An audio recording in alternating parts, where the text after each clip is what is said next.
Եվ այսպես Ռուսաստանի Դաշնության կողմից կիրառվող պատժամիջոցները Հայաստանի տնտեսության նկատմամբ այդքան էլ կապ չունեին հունիսի 7-ին տեղի ունեցած ընտրությունների հետ։ Հարգելի հեռուստադիտողներ, ֆիկտիվ հանրապետական նախարար Գևորգ Պապոյանից մինչև Նիկոլ Փաշինյան փորձում էին Հայաստանի Հանրապետության քաղաքացիներին համոզել, որ Ռուսաստանի Դաշնության իշխանությունների կողմից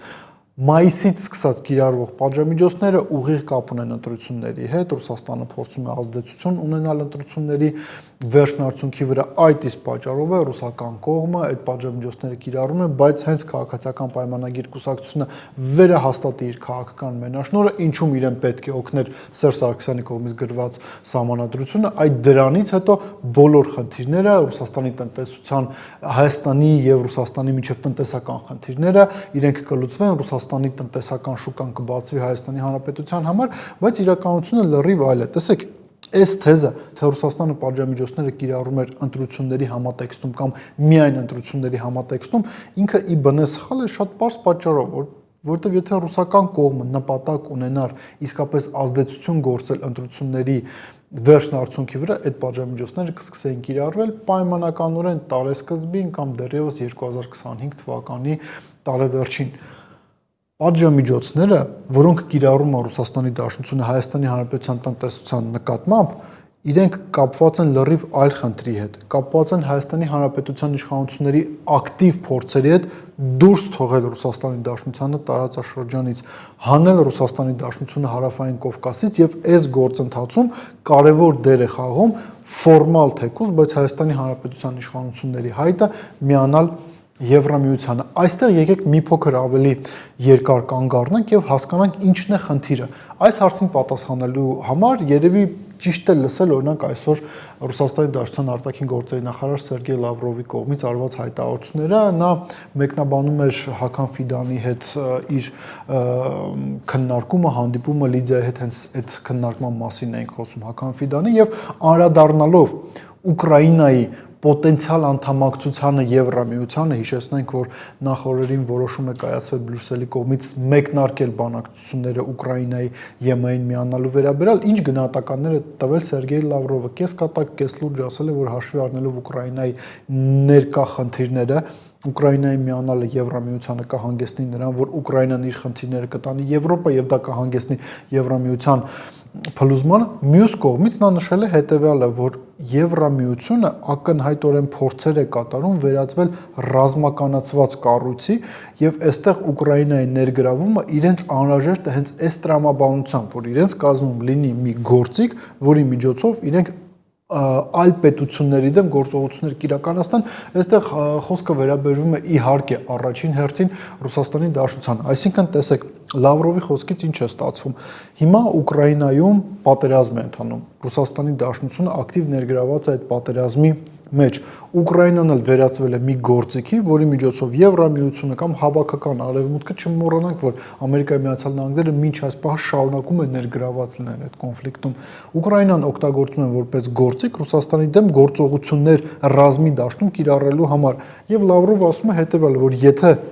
Ուկրաինան ներգրավում է Եվրամիության մեջ, դա ոչ միայն հանգեցնելու է նրան, որ Եվրամիության ներգրավվածությունը ուկրաինական ռազմական գործողություններին կավելանա, այլ Եվրամիությունը ինքը դառնում է ակտիվ մասնակից պատերազմական գործողությունների, ուղիղ հակառակորդ է լինում։ Հետևաբար, երբ որ Հայաստանի Հանրապետության իշխանությունները թեկուզ եւ ֆորմալ գոնե իրենք այդպես են, չէ՞, այդ որ օրինակ անցյալ տարի ընդունած օրենքը Եվրամիության անդամակցության վերաբերյալ դա պարզապես ինչ որ մի օրենք է, բայց դա ոչինչ չի նշանակում, Հայաստանը եվրոպական ստանդարտներին չի համապատասխանում եւ այլն եւ այդպես շարունակ, բայց ինքնին այդ օրենքի ընդունումը դրան գումարած Եվրամիության մեր հարգարժան գործընկերների մասնակցությամբ Հայաստանում տեղի ունեցած գագաթնաժողովը, որի շրջանակներում Երևանում էր նաև Վլադիմիր Զելենսկին, ով այստեղ Հայաստանի Հանրապետությունից սպառնում էր Ռուսաստանի Դաշնությանը, այս ամեն ինչը դրա հետ մեկտեղ տեղի ունեցող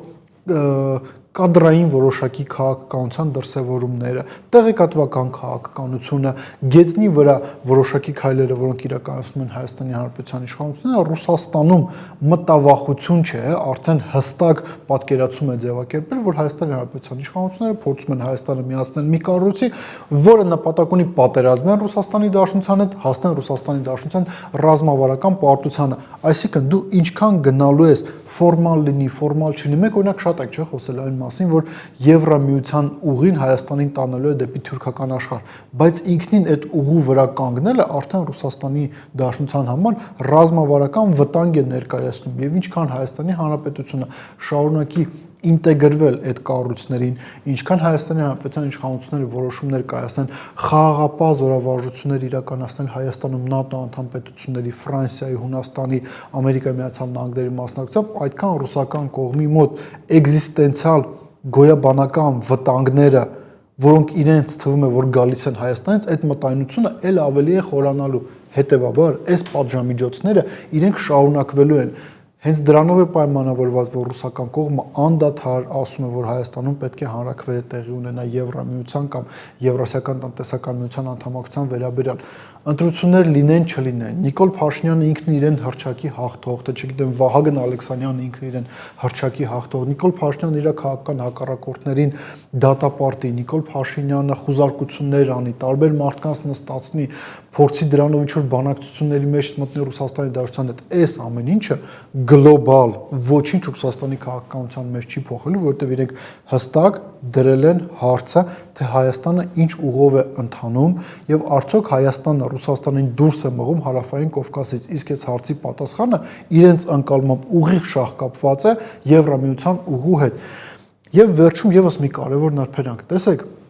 այս ուղին, որը Նիկոլ Փաշինյանը ընտրել է, ինքը հղի է մի շարք խնդիրներով։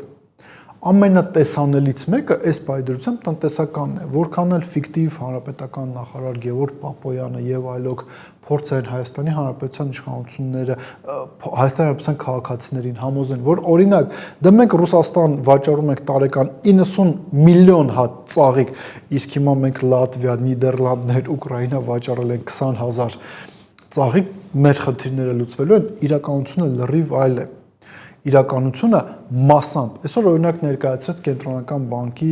ղեկավարը, ով նշեց, որ ներկայիս պատժամիջոցները, որոնք Ռուսաստանը կիրառում է Հայաստանի Հանրապետության իշխանությունների կողմից վարած քաղաքականության արդյունքում կիրառում է Հայաստանի Հանրապետության դեմ, մեզ կարող է այս պայդրությամբ արժանալ մեր հնայի 6%-ը, այն պատժամիջոցները, որոնք արդեն կիրառվել են, ինքը արժե մոտ 2%-ը եւ իրավիճակը շարունակելու է վատթարանալ։ Եթե գազի գինը փոխվի, դա ընդհանրապես գնաճի է հանգեցնել եւ մի շարք այլ խնդիրների։ Տեսեք, հարգելի հեռուստադիտողներ, Ռուսաստանը արգելում է ինչ-որ ապրանքներ Հայաստանից ներմուծել Ռուսաստան, իսկ երբ որ իրենք արգել են Ռուսաստանից որոշակի ապրանքների ներմուծումը Հայաստան, եթե իրենք գազի սակագինը փոխեն, մի հավատացեք դրան, որ Ադրբեջանը անմիջապես գալու է եւ նույն գնով կամ միգուցե նույնիսկ ավելի էժան գնով Հայաստանին գազ է մատակարարելու։ Ոչ, մեր խնդիրները ել ավելի խորանալու են ու կրկին ասենք ամփոփելով այս ամեն ինչը, Ռուսաստանի պատժամիջոցները կապված չեն ընտրությունների հետ, դրանք կապված են Նիկոլ Փաշինյանի ցանկության հետ, Եվրամիության հետ մեկտեղ դուրս թողնել Ռուսաստանը Հարավային Կովկասից։ Մենք վերածվել ենք տարբեր աշխարհաքաղաքական կենտրոնների բախման թաթերաբեմի։ Մեզ համար դրանից բխող բոլոր վատ այս պայդրությամբ դեռ տնտեսական հետևանքներով։ Մտածեք այդ մասին։